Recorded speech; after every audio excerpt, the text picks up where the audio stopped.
안녕하세요. 명루진입니다. 네, 오늘은 조바니 보카치오의 데카메론 그 두 번째 이야기를 전해드립니다.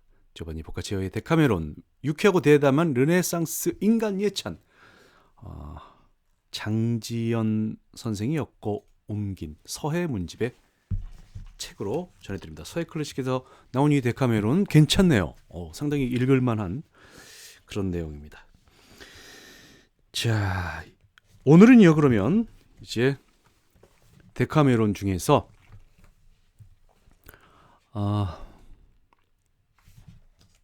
남을 속이면 저도 속는다, 이런 내용으로 이야기를 해드리도록 하겠습니다. 엘리사의 슬픈 이야기가 끝난 후 여왕이 약속대로 맨 마지막 이야기를 디오노에오에게 돌리고 자신이 9째 이야기를 한다. 세상에 남을 속이면 저도 속는다라는 속담이 있습니다. 이 속담이 사실인지는 우리 주위에서 일어나는 일을 보면 알 수 있어요. 제 얘기를 들으면 사람을 속이는 자를 어떻게 경계해야 하는지 뒷날 참고가 되실 거예요. 파리의 어느 여관에 이탈리아의 상인들이 함께 유숙한 적이 있습니다. 상인들은 이런저런 이야기를 하다가 집에 두고 온 아내들 이야기를 하게 됐지요. 한 상인이 반농담조로 말하기를 자기 아내가 지금 어떻게 지냈는지는 모르겠으나 자기는 젊은 여자가 다가오면 아내에게 품은 애정 따위는 제쳐놓고 그 여자와 즐길 것이라고 했습니다. 다른 남자도 지금 자기 아내는 위험한 정사를 즐길 것이라고 말했습니다. 세 번째 사나이도 같은 의견이었습니다.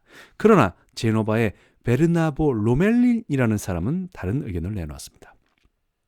베르나보 왈, 자신은 여자가 갖춰야 할, 아니 기사나 기사에 준하는 자가 지녀야 할 모든 덕을 완전히 갖춘, 그리고 온 이탈리아를 다 찾아봐도 둘도 없을 여자를 하나님 덕분에 아내로 두었다고 단언했습니다. 자기 아내는 남편이 10년 아니 평생 동안 집을 비우더라도 정부를 끌어들일 여자가 아니라는 것이었습니다. 이 말을 들은 피아젠차 태생의 암브로주올로라는 젊은 상인이 배꼽을 움켜쥐고 웃더니 반문했습니다. 황제는 그런 특권을 다른 사람에게는 주지 않고 왜 당신에게만 주었지요? 베르나보는 그것은 황제가 아니라 황제보다 훨씬 힘이 센 하나님이 베풀어 주신 은총이라고 답했습니다. 그래서 암브로주올로와 베르나보는 내기를 했습니다. 암브로주올로는 석 달 이내에 그의 아내를 손에 넣겠다며 베르나보가 지면 5,000립을 내라고 했고, 아내의 정절을 자신한 베르나보는 암브로주올로가 지면 금화 1,000립을 내라고 했습니다. 암브로주올로는 서둘러 제노바로 가서 베르나보의 부인을 수소문했는데 과연 남자의 말이 틀림없었습니다. 그래서 베르나보의 집에 드나드는 가난한 여자를 한 명 사귀어 이용하기로 했습니다. 먼저 여자를 돈으로 매수하고 자기가 괴짝 안에 몸을 숨길 테니 그 괴짝을 베르나보 집에 며칠만 맡겨달라고 했습니다. 여자의 도움으로 집 안에 들어간 암브로주올로는 밤이 되자 살짝 괴짝을 빠져나와 베르나보 부인이 자는 이불을 들추었습니다. 그리고 부인의 왼쪽 가슴 아래에 있는 검은 점과 그 가장자리에 난 몇 가닥의 금빛 털을 봐두고 부인의 지갑과 윗도리, 반지 등을 훔쳐 괴짝 안으로 다시 들어갔습니다.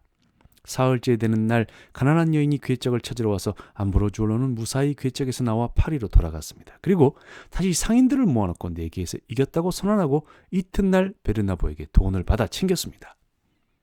분노에 떨며 제노바로 온 베르나보는 하인에게 아내를 죽이라고 명령했습니다. 그러나 하인은 부인의 간곡한 애원에 차마 죽이지 못하고 베르나보에게 거짓으로 고했습니다. 비탄에 젖은 베르나보 부인은 뱃사람 복장을 하고 이름도 시크라노로 바꾼 채 카탈루냐 선주의 배에 올랐습니다. 열심히 일하는 부인의 모습에 선주도 감복하여 술탄이 초대한 자리에까지 부인을 데려갔습니다. 시크라노를 본 술탄은 선주에게 이 하인을 자기에게 넘기라고 했고 선주는 아까웠지만 그대로 하였습니다. 시크라노는 술탄이 베푸는 상품 박람회의 경비대장이 되어 시리아에 있는 아크리로 갔습니다. 어느 날 베네치아인의 피류 가게에 들르는 시크라노는 그곳에서 자신의 지갑과 띠를 발견했습니다. 마침 베네치아 배에 상품을 가득 싣고는 암브로주올로가 가게에 나타나 베르나보라는 자를 조롱하며 내기 이야기를 했습니다. 시크라노는 그제야 남편이 격분했던 까닭을 알아냈습니다. 시크라노는 구실을 만들어 술탄의 궁으로 암브로주올로와 베르나보를 오게 했습니다. 그 자리에서 술탄은 암브로주올로가 어떻게 하여 금화 5,000잎을 벌었는지 설명하도록 명했습니다. 마침내 모든 사실이 드러나고 시크라노가 말했습니다. 이 잘난 사나이는 주인의 명예를 빼앗고 거짓말로 부인의 명성을 망쳤을 뿐만 아니라 부인의 남편까지 파산시켰습니다. 그리고 남편은 오랜 세월 경험으로 터득한 진실보다 남의 거짓말을 믿고 참혹하게 부인을 죽이고 이리밥을 만들었습니다. 폐하께서는 이 두 사람이 어떤 벌을 받아 마땅한지 아셨을 줄 압니다. 청컨대 속인 자를 벌주고 속은 자를 용서하는 특별한 조치를 제게 맡겨주시기 바랍니다. 술탄이 부탁을 들어주자 시크라노는 옷을 찢고 젖가슴을 드러내어 자신의 정체를 밝혔습니다. 자기가 베르나보의 부인 지네브라라고 말이죠. 술탄은 즉시 암브로주올로를 시내의 높은 언덕으로 끌고 가서 말뚝에 묶고 온몸에 꿀을 발라서 말려 죽이라고 했습니다. 그리고 암브로주올로의 재산을 지네브라에게 주라고 명하고 호화로운 잔치를 베풀어 베르나보에게도 보석과 금은 집기 및 돈을 주었습니다. 베르나보 부부는 큰 부자가 되어 고향으로 돌아갔습니다. 암브로주올로는 온 나라의 파리와 벌, 등에게 쏘여 괴로워하다가 죽었을 뿐만 아니라 뼈까지 뜯어 먹히고 말았습니다. 재밌는 얘기죠? 재밌는 이야기예요. 재밌는 이야기인데 좀 이해 안 되는 부분도 있어요. 예. 이 베르나보라는 사나이, 아니 왜 부인을 의심해? 에? 그리고 내기는 왜 해? 인생 망조의 지름길이 내기라는 거 모르시나? 아이고.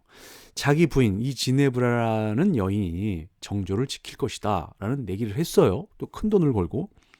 그랬더니 그 사실을 그 내기를 한 암브로주올로라는 이 아주 못된 사기꾼 같은 청년이 몰래 집에 들어가서 부인의 그 몸의 어떤 신체의 특징을 알아내서 가서 얘기를 하죠.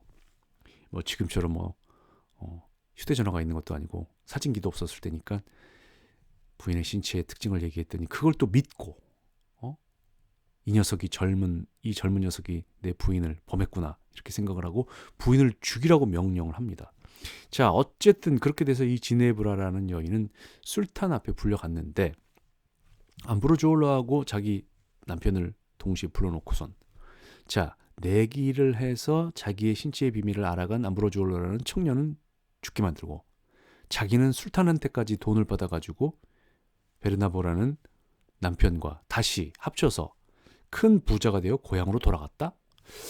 어째 이거 결론이 말이죠 좀 에? 결론이 좀 찝찝하네요. 그렇죠. 자, 그러면 여기서 또 음악 한 곡 듣고 가겠습니다. The Gateway의 The Whole Other의 The Gateway 듣고 가시겠습니다.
네, The Whole Other의 The Gateway 네, 듣고 오셨습니다. 여러분께서는 지금 명로진 TV 조반니 보카치오가 짓고 장지연 선생이 옮긴 데카메론 함께하고 계십니다. 자, 이 데카메론에 나오는 배경은 중세 유럽입니다. 네, 14세기의 중세 유럽 그 페스트가 정말 만연했던 그 시절의 이야기인데요. 페스트가 중세 유럽 사회에 가져온 변화 중에 하나는 인구의 급격한 감소입니다. 네, 여기저기서 사람들이 죽어나가는 거예요. 그래서 노동력이 점점 없어지죠. 자, 이 대토지를 소유한 영주들은요, 농민들이 있어야, 농노가 있어야 노동을 하고 거기에서 농사를 짓고 그걸로 먹고 사는데 노동력이 급격히 감소하니까 어떻게 되겠습니까? 영주들이 파산을 합니다. 네, 죄송합니다. 그래서 영주들이 파산을 한다는 것은 이 지배 계급 체제 자체가 위협을 받는다는 거겠죠. 그리고 이제 농민들은 이곳저곳으로 이주를 하게 됩니다. 페스트가 여기서 막 창궐 했다 그러면 거기서 못 사니까요. 근데 그것을 영주들이 제한을 하고 더욱 핍박하고 착취하게 됩니다.